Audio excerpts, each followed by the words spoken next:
ನಾವು BID ಸಂಸ್ಥೆಯ Shri BM Patil super speciality ಆಸ್ಪತ್ರೆಯಲ್ಲಿ ನಾವು ಇದ್ದೇವೆ ನೋಡಿ. ಈಗ ಹೆಣ್ಣು ಒಂದು ತ್ಯಾಗಮಯಿ ಅಂತಾರೆ, ಹೌದು ಅದು ನಿಜಾನೇ. ಒಬ್ಬ ತಾಯಿ ತನ್ನ ಮಗುವಿಗೆ ತನ್ನ ಕಿಡ್ನಿಯನ್ನ ಕೊಟ್ಟು ಆ ಮಗನಿಗೆ ಪುನರ್ಜನ್ಮವನ್ನ ನೀಡಿದ್ದಾಳೆ. ವೈದ್ಯೋ ನಾರಾಯಣೋ ಹರಿ ಅಂತಾರೆ, ಅದು ನಿಜ.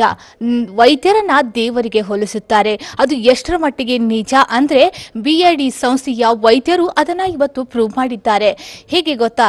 ಹಾಗಿದ್ರೆ ಆ ಕಿಡ್ನಿ ಕಸಿಯಲ್ಲಿ ಅವರು ಯಶಸ್ವಿಯಾಗಿದ್ದಾರೆ. ಹಾಗಿದ್ರೆ ಆ ಕಿಡ್ನಿ ಕಸಿ ಯಾವ ರೀತಿಯಾಗಿ ಮಾಡಿದ್ದಾರೆ, ಯಾವ ರೀತಿಯಾದ ಶಸ್ತ್ರಚಿಕಿತ್ಸೆ ಯಶಸ್ವಿಗೊಂಡಿದೆ ಅಂತ ವೈದ್ಯರನ್ನೇ ಕೇಳಿ ತಿಳಿದುಕೊಳ್ಳೋಣ ಬನ್ನಿ. ನಮಸ್ತೆ ಸರ್. ನಮಸ್ತೆ ಸರ್, ತಮ್ಮ ಹೆಸರು? ಡಾಕ್ಟರ್ SP ಪಾಟೀಲ್ ಅಂತೇಳಿ.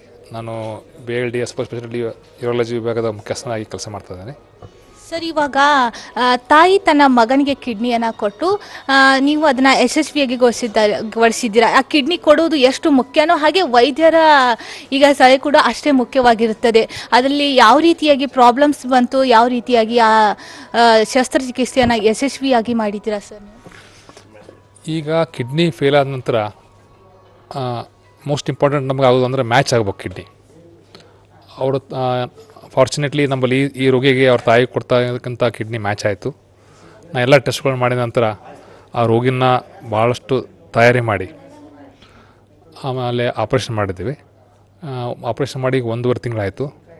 ಮತ್ತು ರೋಗಿನ ಡಿಸ್ಚಾರ್ಜ್ ಮಾಡಿದ್ದೇವೆ. ಅವ್ನು ಚೆನ್ನಾಗಿದ್ದಾನೆ, ಸೊ ಓಡಾಡ್ತಾ ಇದ್ದಾನೆ, ತನ್ನ ನಾರ್ಮಲ್ ಆ್ಯಕ್ಟಿವಿಟಿ ಮಾಡ್ತಾಯಿದ್ದಾನೆ.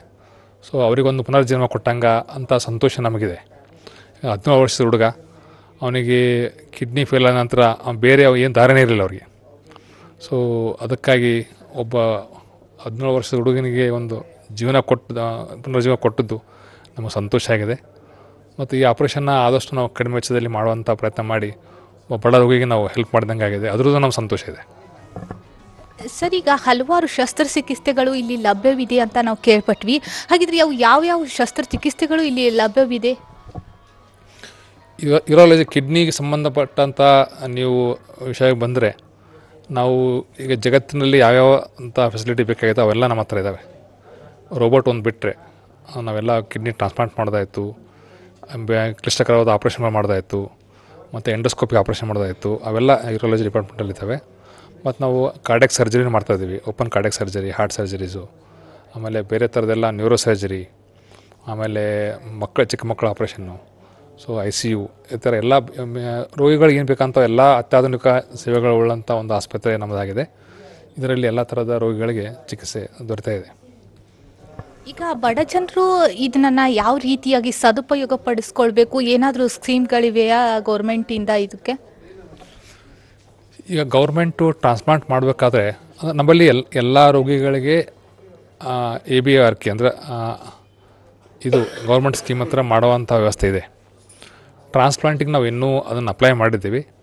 ಇಷ್ಟರಲ್ಲೇ ಆ ಟ್ರಾನ್ಸ್ಪ್ಲಾಂಟ್ ಸಲುವಾಗಿ ಅದನ್ನು ಪರ್ಮಿಷನ್ ಬರಲಿದೆ. ಒಂದು ಸಲ ಪರ್ಮಿಷನ್ ಬಂದ ನಂತರ ನಾವು ಯಾರ್ಯಾರಿಗೂ ಕಿಡ್ನಿ ಟ್ರಾನ್ಸ್ಪ್ಲಾಂಟ್ ಬೇಕಾಗುತ್ತೆ ಅಂಥ ರೋಗಿಗಳಿಗೆ ನಾವು ಈ ಗೌರ್ಮೆಂಟ್ ಸ್ಕೀಮ್ ಹತ್ರ ಮಾಡಿದರೆ ನಮಗೊಂದು 3 ಲಕ್ಷ ರೂಪಾಯಿ ಕೊಡ್ತಿರೋದು. ಅದರಿಂದ ನಾವು ನೋ ಪ್ರಾಫಿಟ್ ನೋ ಲಾಸ್ ಆ ಥರ ನಾವು ರೋಗಿಗಳಿಗೆ ಟ್ರಾನ್ಸ್ಪ್ಲಾಂಟ್ ಮಾಡೋಕ್ಕೆ ಅನುಕೂಲ ಆಗುತ್ತೆ.